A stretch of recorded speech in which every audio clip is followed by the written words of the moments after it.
What's good, YouTube? It's your boy TK, and welcome back to another episode of TK Vids. We're back with MrBallen. The last time was the 3 places people can't go, but they do anyway. This one is about a woman falling out of a plane. That's some wild shit. So, better get straight into this video. Like, comment, subscribe, share the video, all that good shit. And we're gonna go ahead and get straight into it. Let's see how she fell out this motherfucker. That's wild. Come on. Today's story was all over the news a couple of years ago, but there was a mind-blowing detail about this story that very few news outlets chose to report. And so today's story will end with that detail. But before we get into today's story, if you're a fan of the strange, dark, and mysterious delivered in story format, then you come to the right place because that's all we do, and we upload 2 or 3 times every week. So if that's of interest to you, please ask the like button to hold your very easily startled cat, and then once they do, press the test button on your smoke detector. Also, please subscribe to our channel and turn on all notifications so you don't miss any of our weekly uploads. All right, let's get into today's story.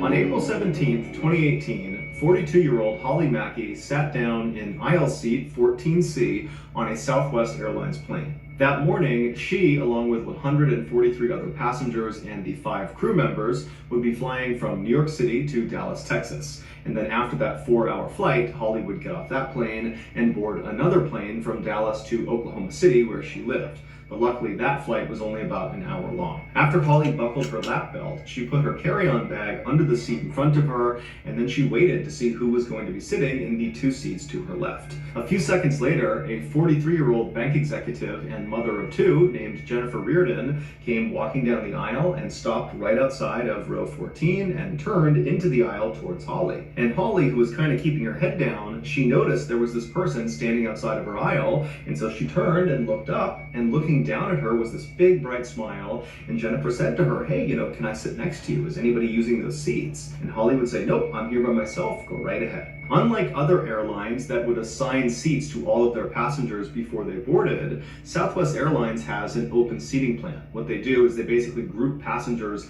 into boarding groups, but then once that group is on the plane, it's first come, first serve. After Jennifer slid past Holly and made her way to the window seat where she sat down, which was seat 14A, she buckled her lap belt, and then just like Holly, she took her carry-on bag and stuffed it under the seat in front of her, and then she pulled a paperback book out of her bag and started reading it. For the next few minutes, as more and more passengers came onto the plane, nobody took the seat between Holly and Jennifer, because generally speaking, people don't like riding in the middle seat if there is a window or aisle seat available, because it's just not very comfortable sitting between 2 people for hours at a time.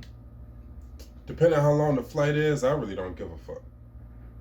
Like, I honestly, and I'm tall. Like, shit.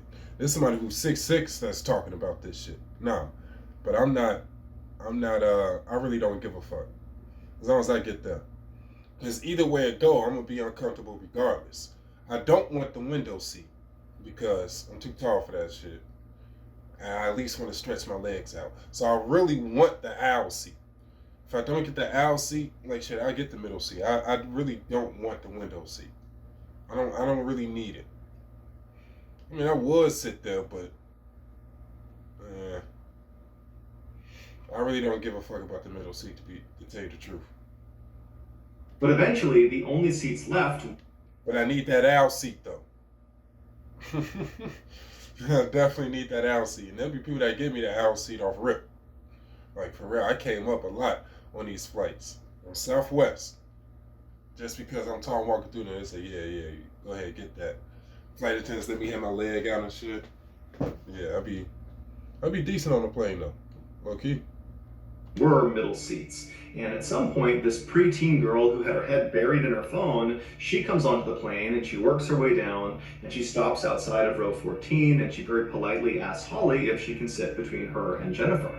And Holly says, absolutely. And so this girl slips past Holly and she sits down in seat 14B. She puts her lap belt on, she takes her carry-on, puts it under the seat in front of her, and then she just goes back to looking at her phone. Now that all of Holly's seatmates had arrived and she would not need to be getting out of the way for more people to come into a row, Holly kind of relaxed for a minute and she pulled out her iPad and she began scanning through the news as she waited for the plane to finish boarding. After all the passengers had been seated, one of the flight attendants closed the airplane door, and then they grabbed the microphone and welcomed everyone aboard the plane and thanked them for choosing Southwest Airlines. And then they reminded everyone on board to make sure their seatbelt was fastened, that their tray was in the upright position, that their seat was upright as well, that they'd stowed big electronics. And then with the help of several other flight attendants, they went over some basic safety procedures in case of a mid-air emergency. Most of the passengers on this flight were really not paying attention to the safety brief. They were trying to sleep, or they were stowing their stuff, or they were sending one last text message. But Holly, on the other hand, she was paying careful attention. Now, this wasn't totally unusual for her. She was generally safety conscious, but for some reason on this flight, she just had a sense that something bad was about to happen. There was this deep sense of foreboding that she normally didn't feel on flights. Get your final destination ass out of here. What the fuck? Oh, man. Oh, my God. Gee, somebody, if I'm on a flight and somebody like, oh, man, I had a vision. Hey, I'm probably going to get off that motherfucker. It's like, hell no. Oh, shit. What the fuck? And so she found herself really carefully paying attention to these procedures in case something did go wrong. After the brief was over, the attendant who was holding the microphone thanked everyone for listening and then said, sit back, relax, and enjoy your flight. But Holly couldn't do that because, one, she really... With relapsing forms of MS, there's a lot to deal with, not just unpredictable relapses. Really did have this weird sense that something was off about this flight, that something bad was going to happen, and she just didn't know why. And then number two, she remembered that she had drank this huge cup of iced coffee before she boarded the plane, and so now she really had to use the bathroom. But the plane had already begun taxiing over to the runway, and an attendant had told her she had to sit down. You can't go to the bathroom now. You gotta wait until we're up in the air. And so Holly, who was now feeling very mentally and physically uncomfortable, found herself kind of anxiously looking to her left out the window as the plane continued to taxi to the top of the runway. And then once the plane was set, it paused for a second, and then the engines fired, and Holly and the girl next to her and Jennifer all got sucked back into their seat as the plane began hurtling down the track. And so Holly, the girl, and Jennifer, they're all turned, they're looking out the window as the plane is just bombing straight ahead. They're watching the airport kind of disappear out of view, and then they feel the plane begin to get lift, and then they take off.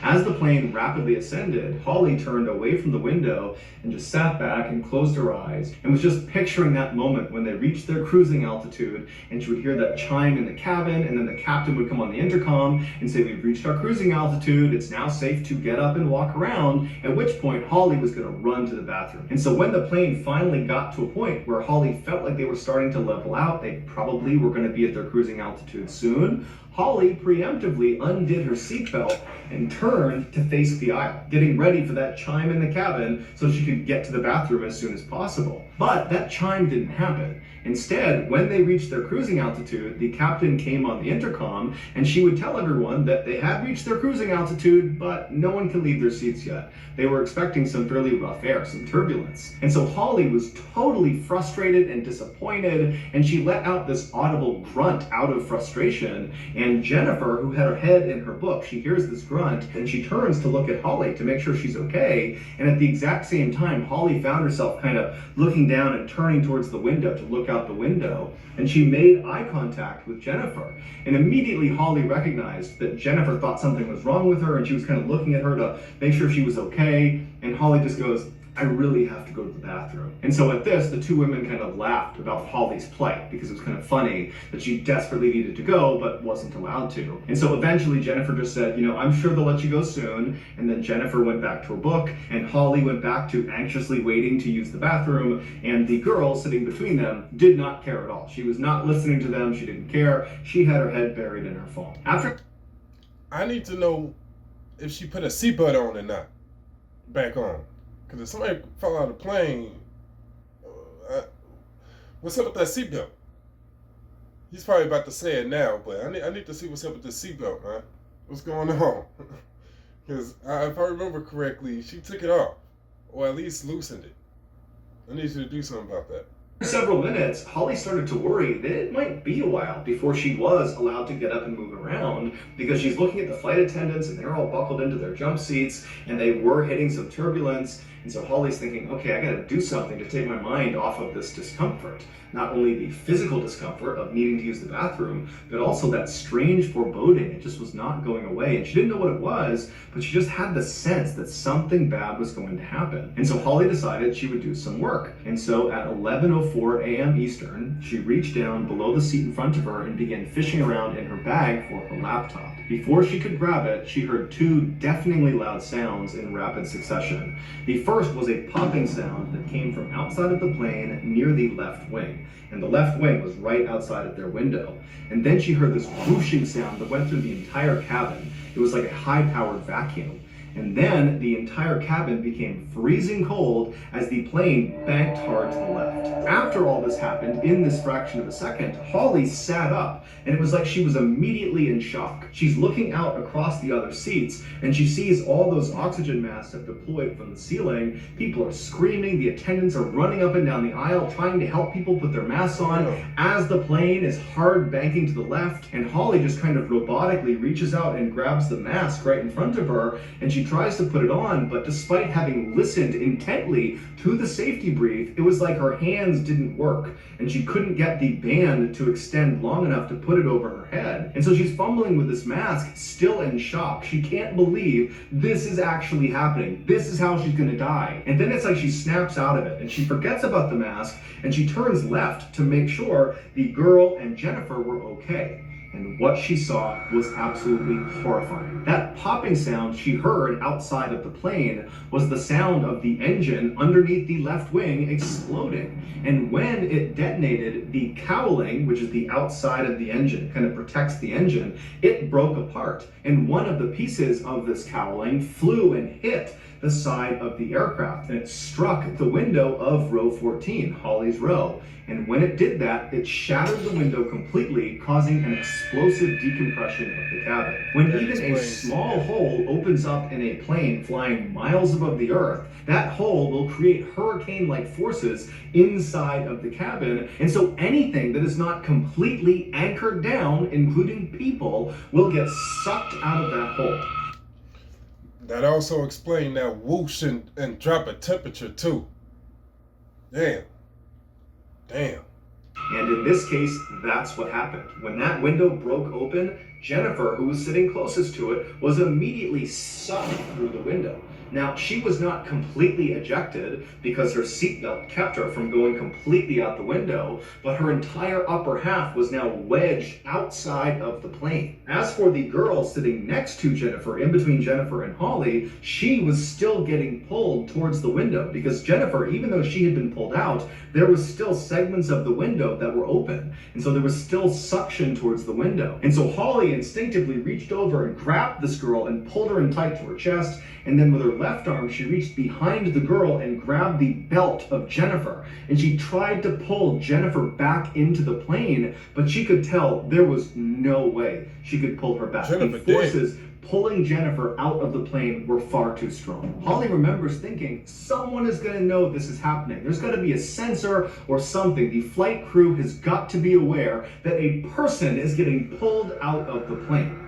But in reality, the captain and the flight crew, they were aware that the left engine had blown up. That was the thing they were actively trying to combat, to try to keep the plane from crashing. But they had no idea about the drama that was unfolding in row 14. And so Holly is holding on to Jennifer, she's holding on to this girl, and she's screaming out for anybody in the plane to please take notice of the fact that Jennifer is stuck out of the plane. But the sound that was being created by this open window was deafening. Nobody could hear anybody else in this plane. Not to mention, the plane is banking hard to the left, and everybody on board believes they're about to die. So nobody is listening or giving a fuck right now. Everybody's like, oh shit.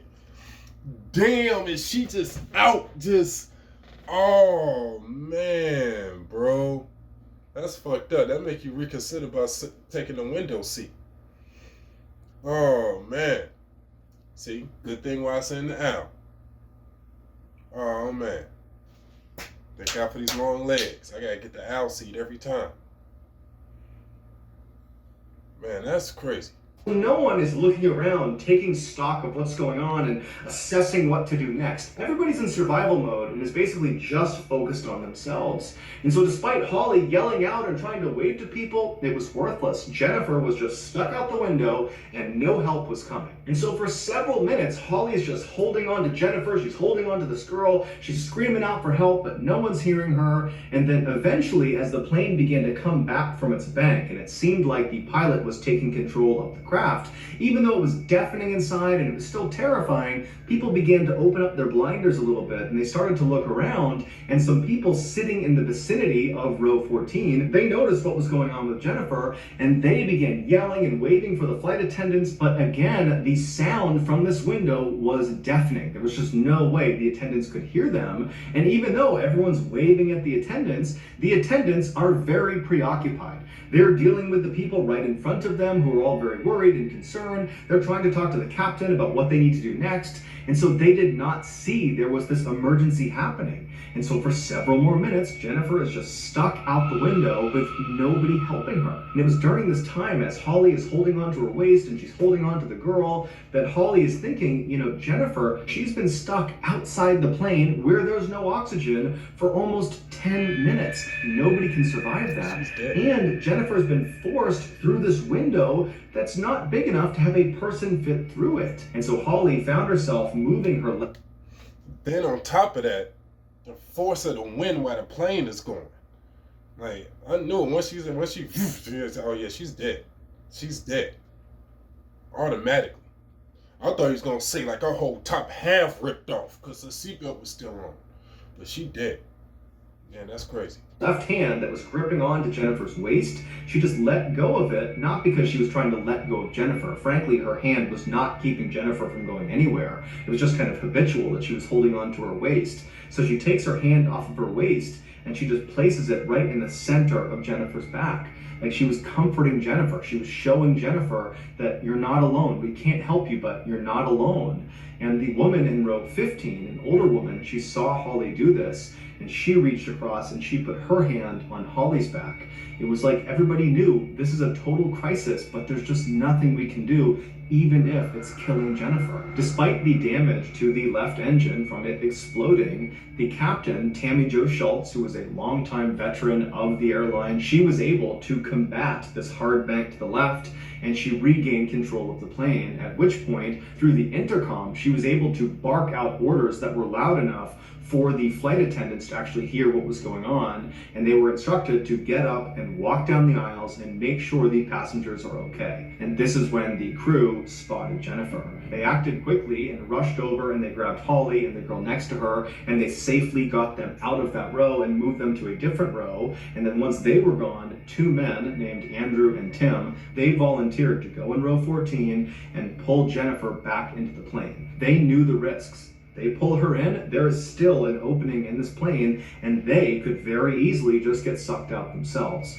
But they didn't care. They knew they needed to help this woman. And so without any hesitation, the two men walked into row 14, they got in position, and with all their might, they were able to pull Jennifer in, they got her into the aisle, and then the two men were able to leave row 14 without being sucked out. And so Jennifer is laying in the aisle, and a passenger who happened to be a nurse, who was named Peggy, she rushed over and she began performing CPR. At this point, Holly remembers looking around the cabin and seeing that everybody was just perfectly still. It was still deafeningly loud inside of the cabin because this window is still sucking air out. So it's very, very loud, but she's looking out and there was just this aura of calm inside the plane. No one was running around, no one was panicking. Everyone was just kind of sitting, watching as Peggy was trying to save Jennifer's life. At 11:21 a.m., so 17 minutes after that pop was heard outside of the plane, the captain of this plane is able to successfully perform an emergency landing at an airport in Philadelphia.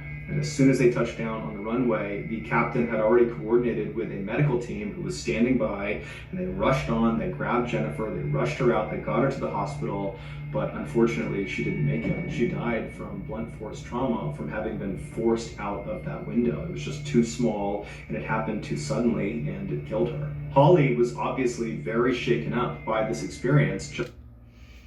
Yeah, I knew she was dead. I knew she was gone. That's fucked up. R.I.P., man. I knew she was out of there. Like I said, the moment sucked out, gone. That's wild. Man. That's crazy. From the engine blowing out to landing, that was 17 minutes. Man, that pilot cold. But that's sad. That really is sad. Just like the rest of the passengers who were on board. But there's a detail in Holly's story that makes her experience even more traumatic. On the morning she got on this plane, she arrived at the airport fairly early, she had a big coffee with her, and she got in line for security. So as she's going through this line, she's drinking this huge coffee, and then when it's her turn to actually go through the scanners, she finishes this coffee, she throws it away, she goes through security, and by the time she's on the other side, she's now late. And so she runs all the way to her gate, and when she boards, her boarding group has already gotten on. And so all the seats that she liked to take, those were already gone. She liked to sit towards the front of the plane because she liked to be one of the people that got off the plane first once they landed. And so she began looking for the first open row that she could sit in. And so she starts walking down the row and she finally gets to row 14. She's looking on her left and there's a totally open row, 3 open seats. And so, like she always did on long flights, she took the window seat, seat 14A, because she could lean her head up against the side of the plane and sleep. And so after she buckled herself in and put her luggage underneath the seat in front of her, she remembered she had just drank that huge cup of coffee while she was going through security, and even she changed her mind because she knew, she like, hey, if I gotta use the bathroom, I don't want to crawl over motherfuckers, so I better as well sit in the aisle seat so I can just easily get up because I know I gotta use the bathroom. I drank something beforehand. Whoa. Talk about decisions. Choices you make that could change your life forever. And the choice to get coffee saved her fucking life. She probably was thinking, I ain't gonna drink no coffee. I'm good right now. I'm saying, fuck it. I'm gonna get some coffee. And that fucking saved her life. Wow.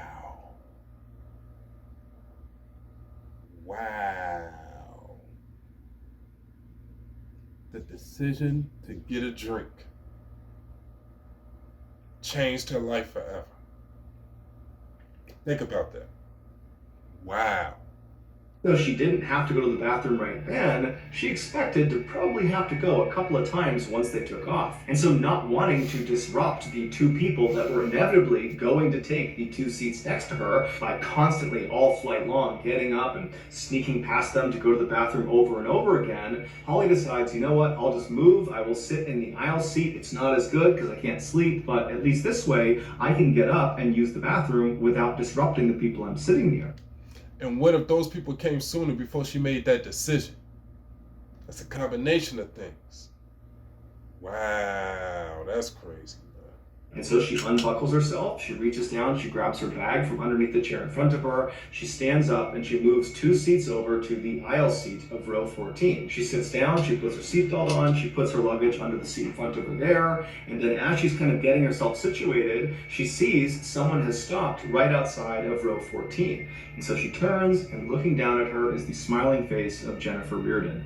And she says, hi, is anybody sitting next to you? Can I sit next to you? And Holly says, absolutely. And Jennifer sneaks past her and sits in the window seat. So that's going to do it, guys. If you got something out of today's episode and you haven't done this already, please ask the like button to hold your easily startled cat. And then once they're doing that, press the test button on your smoke detector. Also, please subscribe. That's crazy, man. R.I.P. to her. That, I'm telling you, man, decisions. The decisions that you made that change your life forever. And she chose to get a drink. Man. And she's like, man, I had a drink. I know I'm gonna have to use the bathroom. Let me sit in this aisle seat. And the time that she thought about doing it, she thought about it right when she said that. Well, she hesitated. Then the other girl just came and sat right there in the aisle seat. That's why. Maybe she moves over and the teenage girl gets sucked up. That's crazy. Wow. What if she had decisions? What if there was another aisle that was open, but she chose that one? Decisions, man. Choices. That's crazy. But hey, man, if y'all like this video, y'all want to see some more, like, comment, subscribe, share the video, all that good shit. I appreciate it. Appreciate y'all stopping by. And until next time, I'm out. One.